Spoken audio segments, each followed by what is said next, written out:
Hello, good evening student. आप सभी को शाइनिंग क्लासेज के यूट्यूब चैनल पर स्वागत है।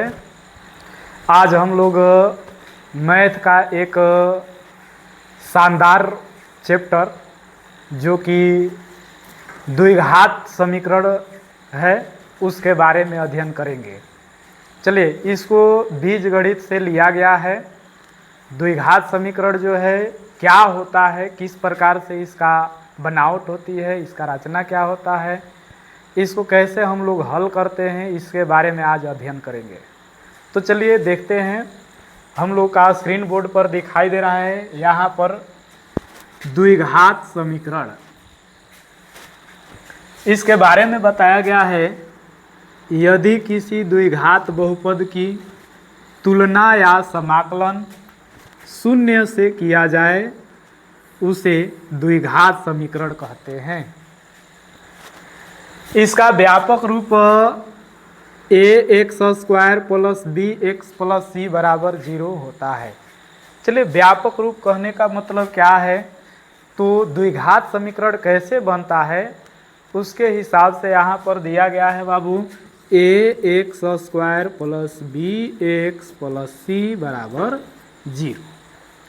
इसमें बताया गया है कि a, b और c यह सभी के सभी हम लोगों का वास्तविक संख्या है और इसके साथ ही साथ जो है a 0 के बराबर नहीं होता है। इसको कहने का मतलब यह है बाबू कि आप लोग का जो द्विघात समीकरण का व्यापक रूप दिख रहा है कि इसमें a, b, c जो है यह वास्तविक संख्या है और ये जो है यह 0 के बराबर नहीं होना चाहिए। यदि ये 0 के बराबर हो गया तो समझिए हम लोग का द्विघात समीकरण यह नहीं कहलाएगा। क्या इतना बात हम लोग को समझ में आ रही है? चलिए ठीक है। यहाँ पर हम लोग का जो है द्विघात समीकरण का रूप दिया गया था बाबू, उसका एग्जाम्पल कुछ इस प्रकार से है। 5x² माइनस 3x माइनस 2 बराबर 0, 2x² माइनस 18 बराबर 0। यह जो लिखा गया है यह इस समीकरण का एग्जाम्पल अर्थात उदाहरण है। चलिए आगे हम लोग बढ़ते हैं, द्विघात समीकरण के बारे में हम लोग जाने। अगला हम लोग का जो टॉपिक है बाबू यह है, देखिए, द्विघात समीकरण के मूल। मूल कहने का मतलब क्या है कि यदि चर राशि का जो भी मान हम रखते हैं समीकरण में वह हम लोगों का समीकरण संतुष्ट होना चाहिए। यहाँ पर बताया भी गया है बाबू कि चर राशि का वह मान जिसके लिए द्विघात समीकरण ax² plus bx plus c बराबर 0 संतुष्ट हो उसको हम कहेंगे द्विघात समीकरण के मूल। यहाँ पर बताया गया है बाबू उदाहरण के रूप में, यदि द्विघात समीकरण का एक मूल अल्फा है तो वह समीकरण में बनेगा बाबू a² plus b plus c बराबर 0। यहाँ कहने का मतलब यह है कि जो भी मूल हम लोगों को मिलेगा, जैसे मूल की बात किया गया, यदि यहाँ पर हम लोग लिखते हैं बाबू कि बीटा या 5 या -1/2 कुछ भी हम लिखते हैं मूल में, तो इसका मतलब यह होता है कि जो भी समीकरण है उस समीकरण के चर राशि के स्थान पर वो उसको रखा जाता है। चलिए इसके बाद यहाँ पर देखा जाए बाबू तो द्विघात समीकरण के प्रकार, यह प्रकार क्या है कहने का मतलब कि उस समीकरण में कितने प्रकार के होते हैं उस पे हम लोग देखते हैं।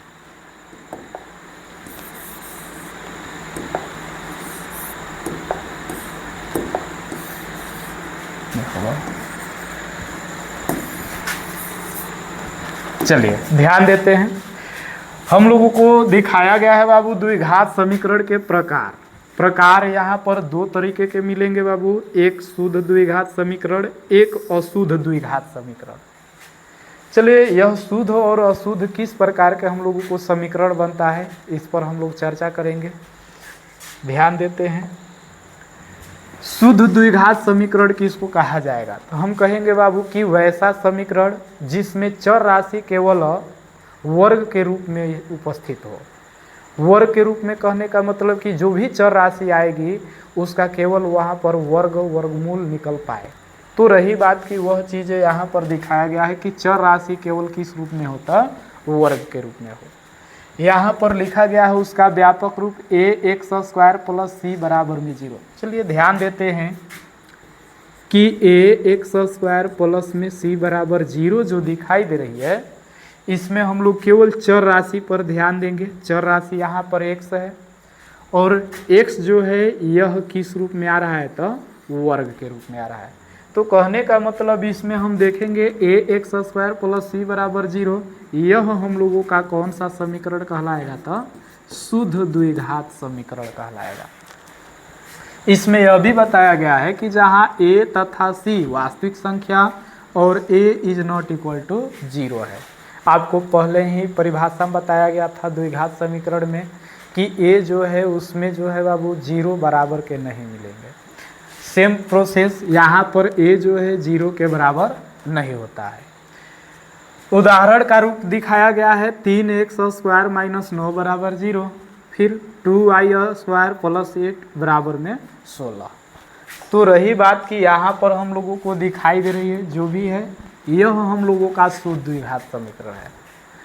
हमने बोला कि इसका हल कैसे निकालते हैं, किस प्रकार से इसको निकाला जाएगा, तो उसके लिए बाबू विधियाँ हम लोगों को पढ़ना है।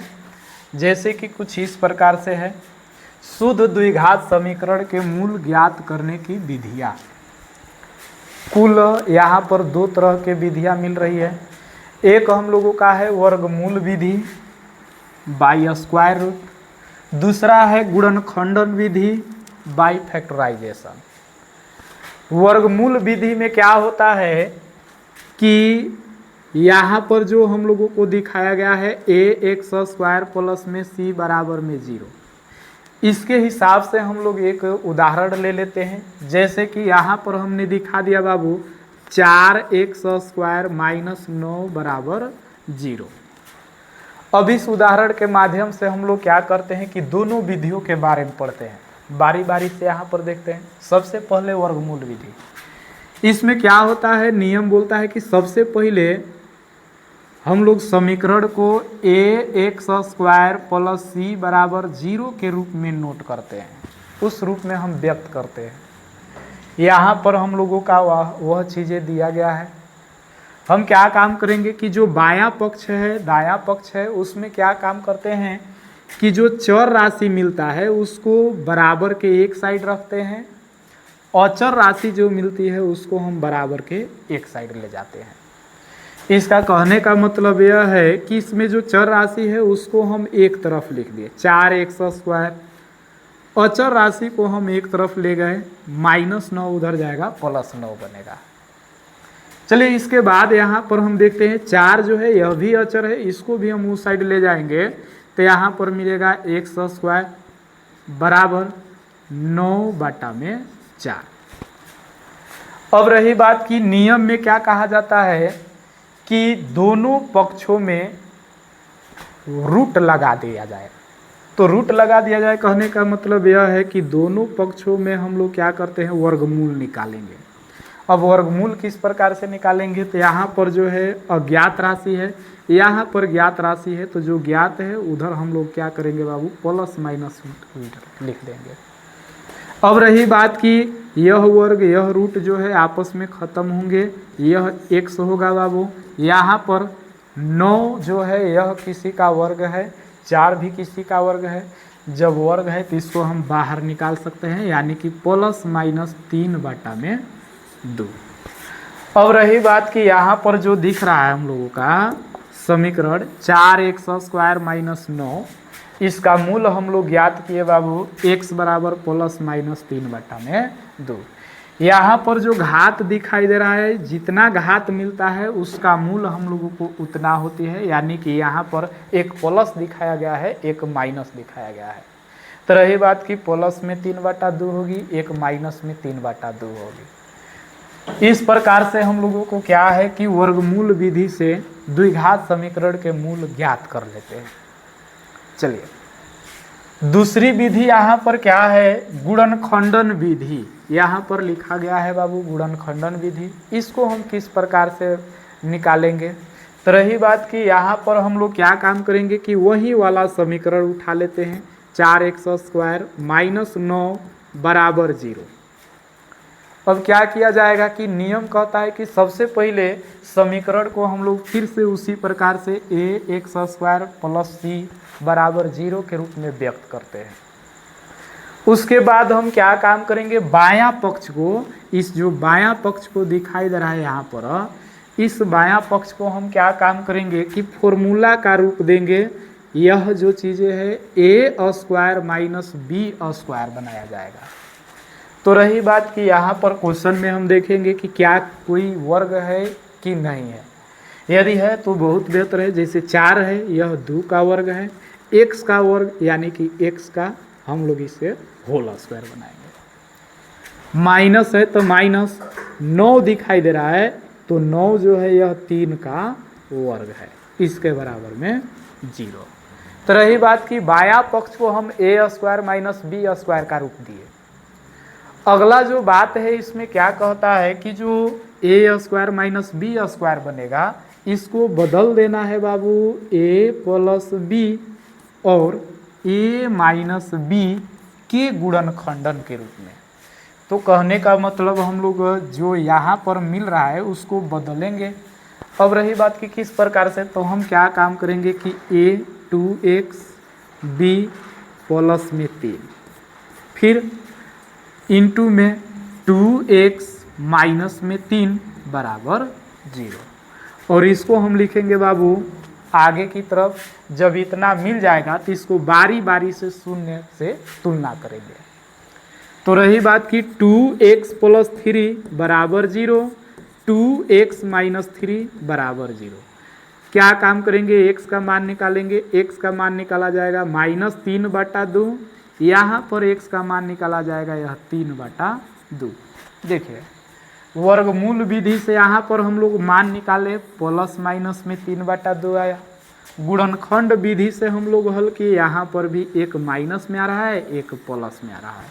कहने का मतलब यह जो जवाब मिल रहा है हम लोगों को यह उचित है। तो रहा बात कि यहाँ पर हम लोग देखें वर्गमूल विधि और गुणनखंड विधि। देखिए इस पर क्या क्या बताया गया है। वर्गमूल विधि में सर्वप्रथम इस विधि में चर राशि को एक तरफ एवं अचर राशि को दूसरे तरफ व्यक्त किया जाता है। ठीक, फिर कह रहा है कि अब दोनों तरफ वर्गमूल ज्ञात कर अभिष्ट मूल ज्ञात किया जाता है। यह बातें हमने बताई एग्जाम्पल को लेकर के। यहाँ पर क्वेश्चन दिया गया है, इस क्वेश्चन को हम करते हैं। क्या किया जाएगा बाबू, यहाँ पर नोट करेंगे हम लोग कि चूंकि यहाँ द्विघात समीकरण 2x² - 8 बराबर 0 है। देखिए वर्गमूल विधि कहा तो यहाँ पर हम क्या काम करेंगे, 2x² - 8 बराबर 0। चर राशि को एक तरफ, अचर राशि को एक तरफ, तो 2x² बराबर में 8।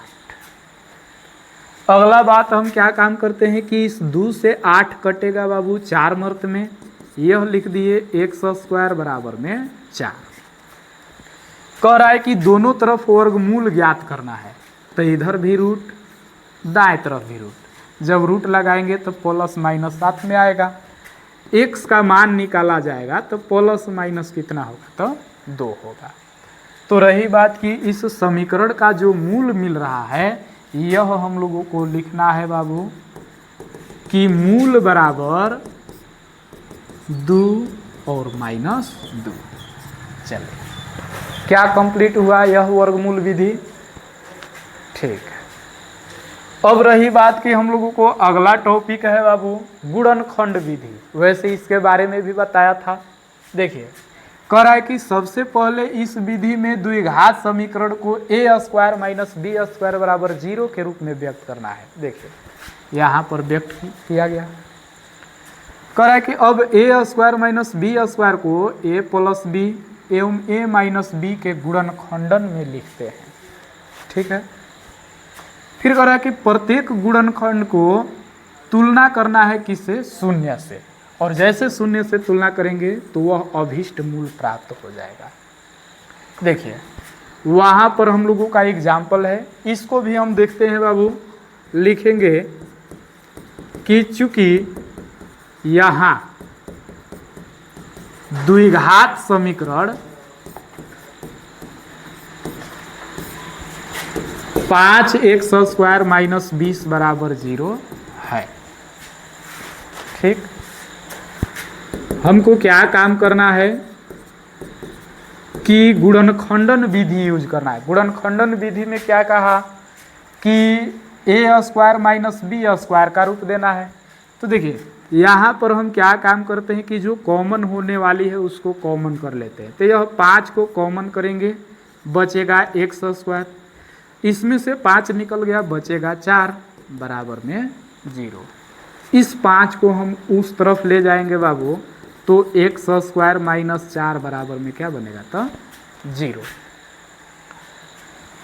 आगे हम इसको बढ़ाएंगे, बोला गया है कि a² माइनस b² का रूप देना है, तो हम लिख दिए x का होल स्क्वायर माइनस 2 का होल स्क्वायर बराबर में 0। अब यहाँ से हम लोग लिखते हैं, क्या कहा कि a² माइनस b² को a plus b, a minus b के गुणनखंडन में लिखना है। तो यहाँ पर लिखते हैं x plus 2 into x minus 2 बराबर 0। जब इतना हुआ तो यहाँ से बारी बारी से तुलना करेंगे, तो x प्लस 2 बराबर 0 और x माइनस 2 बराबर 0। यहाँ से x का मान -2 और यहाँ से x का मान कितना? तो 2 मिल गया। अब रही बात कि यहाँ पर हम लोग क्या काम करते हैं कि लास्ट में हम लोग इसका जवाब देंगे बाबू। अतः मूल जो प्राप्त हुआ यह 2 मिला और -2 मिला। तो क्या हम लोग का गुणनखंडन विधि समझ में आया? चलिए आगे हम लोगों का है बाबू, देखेंगे अशुद्ध द्विघात समीकरण। अशुद्ध द्विघात समीकरण क्या है?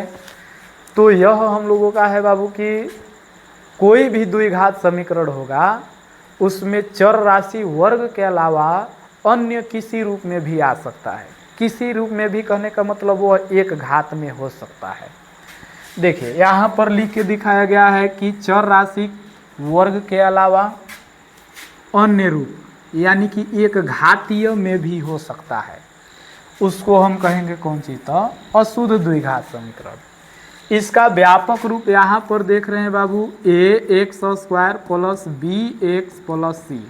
इसमें a b c यह सभी के सभी वास्तविक संख्या, और इसके साथ ही साथ हम लोग का a जो है 0 के बराबर नहीं, b भी 0 के बराबर नहीं होना चाहिए। यदि दोनों के दोनों 0 के बराबर हो गए तो वहाँ पर हम लोगों का न द्विघात समीकरण कहलाएंगे और न ही रैखिक समीकरण कहलाएंगे। अब रही बात कि इसमें से कोई एक 0 के बराबर हो गया तो वह अशुद्ध द्विघात समीकरण नहीं कहलाएगा। तो रही बात कि यहाँ पर दोनों के दोनों 0 के बराबर नहीं होने चाहिए, इतना ध्यान देना है। चलिए उदाहरण के तौर पर यहाँ पर आप लोगों को दिखाया गया है 2x² प्लस 5x माइनस 3 बराबर 0। एक है 2m² माइनस m प्लस 2 बराबर 0। आगे हम लोगों का यहाँ पर है इसका हल ज्ञात करना। देखिए इसको हल ज्ञात करने की विधियाँ, तो हल ज्ञात करने की 2 तरह की विधियाँ है। एक गुणनखंडन विधि और दूसरा है पूर्ण वर्ग करके विधियाँ। तो रही बात कि यहाँ पर देखिए गुणनखंडन विधि के बारे में हम लोग कैसे जानेंगे, किस प्रकार से यहाँ पर मिलता है, देखते हैं। चलिए गुणनखंडन विधि में क्या होता है, सबसे पहले यह चीज़ें हम जानते हैं। देखिए नियम में क्या बोला गया है, सर्वप्रथम द्विघात समीकरण को ax² plus bx plus c बराबर 0 के रूप में व्यक्त किया जाता है। पहले हम लोग उसका व्यापक रूप में व्यक्त करेंगे।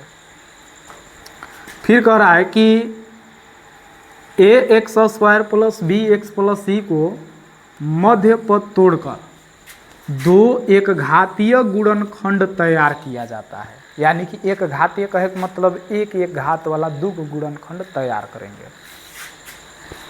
फिर कह रहा है कि अब प्रत्येक गुणनखंड की तुलना शून्य से करके अभीष्ट मूल ज्ञात किया जाता है, यानी कि दोनों को हम लोगों को क्या करना है, शून्य से तुलना करना है।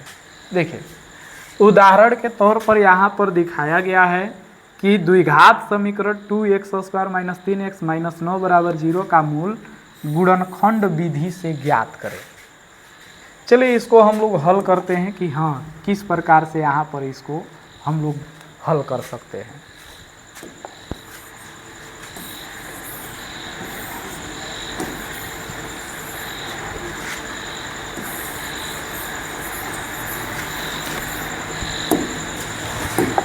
चलिए सबसे पहले हम लोग यहाँ पर इसको दिखाएंगे बाबू, चूंकि यहाँ द्विघात समीकरण 2x² - 3x - 9 = 0 है। हमको यहाँ पर यूज करना है गुणनखंडन विधि, गुणनखंडन विधि से 2x² - 3x - 9 = 0। ध्यान दिया जाए, सबसे पहले क्या कह रहा है कि यहाँ पर ax² + bx + c = 0 के रूप में व्यक्त करना है। यहाँ पर हम लोगों को मिल गया। फिर कह रहा है कि जो ax² - bx + c है इसको मध्य पद तोड़ना है। तो मध्य पद तोड़ने के लिए आपको सबसे पहले नियम बता दिया जाए कि आदि और अंत को गुणा करेंगे, अर्थात 2x² गुना में 9, चिन्ह जो है माइनस में है, तो यहाँ पर हम लोगों को मिलेगा -18x²। मध्य पद में दिया गया है बाबू -3x।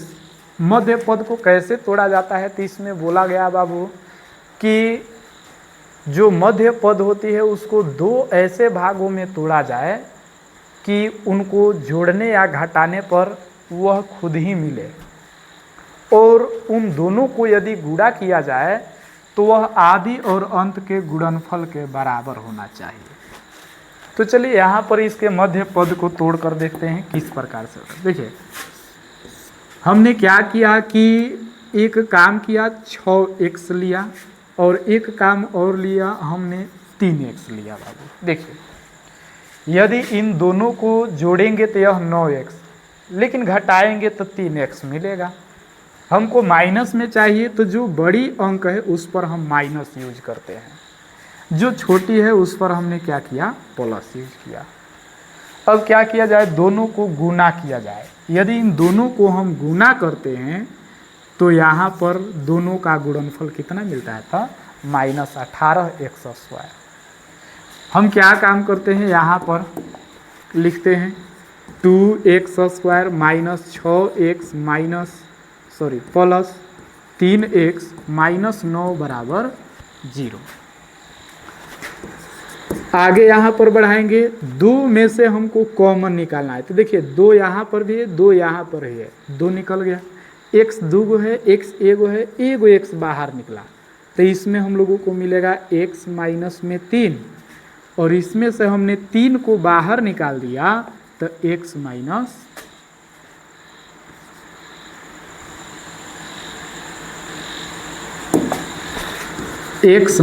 में 3 = 0। अब देखिए यहाँ पर जो कोष्टक के अंदर है दोनों एक समान दिखाई दे रहे हैं। हमने क्या किया कि इनको एक जगह लिख दिया और ये जो बाहर वाला है इसको एक साथ हमने लिख दिया बाबू, इसके बराबर में 0। देखिए 2 एक घातीय रूप यहाँ पर मिल रहे हैं। यहाँ से आगे हमको बढ़ाना है तो क्या करना है बाबू कि इनको बारी बारी से 0 से तुलना करना है। 2x + 3 = 0। देखिए